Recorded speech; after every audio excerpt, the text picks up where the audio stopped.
அஸ்வினி நட்சத்திரத்துக்கு வந்து பார்த்திங்கன்னா மரம் அப்படின்னாக்கா எட்டி மரம் வரும். மகம் நட்சத்திரம் அப்படின்னா ஆலமரம் வரும். அதே சமயத்தில் மூல நட்சத்திரம் அப்படின்னா மரம் வரும்.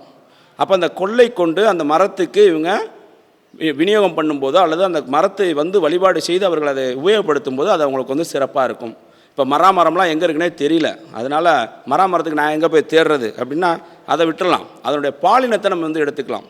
அஸ்வினி நட்சத்திரம் அப்படின்னாக்கா அது ஆண். அதே சமயத்தில் மக நட்சத்திரம் அப்படின்னா அதுவும் ஆண் தான். அதே சமயத்தில் மூல நட்சத்திரம் அப்படின்னாக்க அது வந்து அழித்தன்மை, அதாவது திருநங்கைகளை குறிக்கக்கூடியது. இந்த அஸ்வினி நட்சத்திரம் என்பது அவர்களுடைய முதல் வயதிலிருந்து 15 வயது வரை உள்ள நபர்களுக்கு இந்த கொள்ளை அவங்க வந்து இதாக கொடுக்கலாம். கொள்ளு ரசம் கொடுக்கலாம், அல்லது கொள்ளில் புட்டு செஞ்சு கொடுக்கறது, அல்லது கொள்ளை அப்படியே வெவச்சு அப்படியே கொடுக்கறது. அடுத்து இந்த மக நட்சத்திரம் என்பது அந்த 15 வயதுக்கு மேற்பட்டு இருக்கக்கூடிய நபர்களுக்கு கொடுக்கும்போது அது சிறப்பாக இருக்குன்னு சொல்லலாம். அப்போ அந்த மூல நட்சத்திரத்துக்கு என்ன செய்யலாம்? திருநங்கையர்களுக்கு அதை வந்து கொடுக்கலாம். அப்போ இது செஞ்சுக்கலாம்.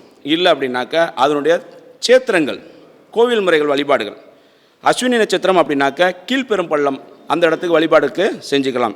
அஸ்வினி நட்சத்திரம் மண் தத்துவம் கொண்டது, பஞ்சபூத அடிப்படையில் மண் தத்துவம் கொண்டது. அப்போ இந்த கீழ்பெரும்பள்ளத்தில் அடிப்பிரதட்சணை செஞ்சுக்கிறது அந்த நட்சத்திரக்காரர்களுக்கு சிறப்பாக இருக்கும்.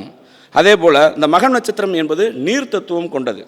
சிதம்பரத்தில் இருக்கக்கூடிய அம்பலவாணனுக்கு அபிஷேகம், ஏன்னா அவர் அபிஷேக பிரியர், அதனால் அவர்கள் அதை அபிஷேகம் செய்து கொள்வது, அபிஷேகம் நீரை அவர்கள் வந்து எடுத்துக்கொள்வது அவர்களுக்கு மேலும் சிறப்பை கொடுக்கக்கூடிய ஒரு தன்மையாக இருக்குன்னு சொல்லலாம். இந்த மூல நட்சத்திரம் என்பது காற்று தத்துவம் கொண்டது. அதற்கு சேத்திரம் என்பது மதுரை. அங்கே ஒரு ஹோமம் வளர்க்குறாங்க அப்படின்னா அந்த ஹோமத்தில் பங்கெடுத்துக்கலாம்.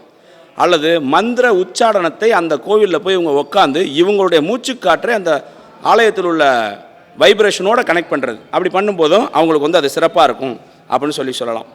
அப்போ இந்த நவகிரகங்களுடைய தன்மைகள் இருந்தாலுமே கூட இந்த முதல் நட்சத்திரங்கிறது அஸ்வினி, அதனால் இன்றைக்கி நம்ம வந்து அதை எடுத்தோம். அதே போல் இன்றைக்கி கோச்சாரப்படியுமே மூலத்தில் போய்கிட்டு இருக்கிறதுனால கேதுனுடைய சாரத்தை முதலாவதாக நம்ம எடுத்து பேசியிருக்கிறோம். இந்த வாய்ப்பை நல்கிய பிரபஞ்சத்துக்கும் ஜோதிட சொந்தங்களுக்கும் நன்றி கூறிக்கொண்டு